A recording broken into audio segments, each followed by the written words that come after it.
σκιά μιας λευκής ομπρέλας.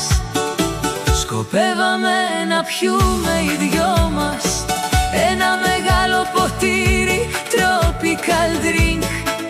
Όμως το καλαμάκι είναι μόνο ένα. Τότε θα πάω να φέρω ένα. Όταν το λέω εσύ γελάς. Δεν πειράζει αν πιούμε μαζί, μείνε σωστά μαζί. Ένα καλαμάκι το καλοκαίρι των δυο μας, tropical drink. Εσύ ρουφάς πρώτη μια γουλιά, χούνα στο κεφάλι και μου το δίνεις.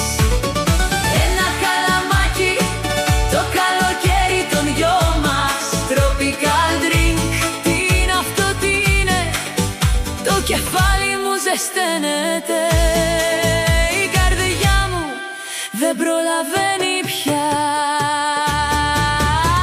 Γουλιά, γουλιά, κάθε φορά που το περνάμε, οι δυο μας ερχόμαστε όλο και πιο κοντά.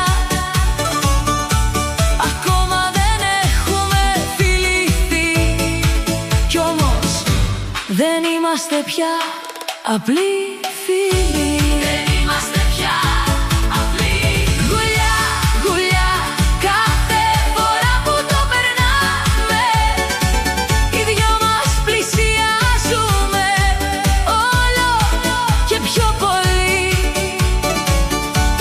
Ακόμα δεν έχουμε φιληθεί, κι όμως δεν μπορούμε να γυρίσουμε στους παλιούς μας εαυτούς.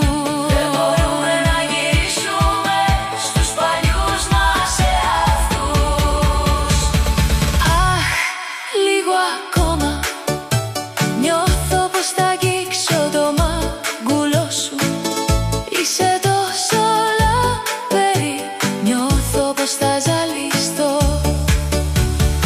Αχ, λίγο ακόμα, νιώθω πως θα αγγίξω τα χείλη σου. Το καλοκαίρι είναι υπερβολικά ζεστό.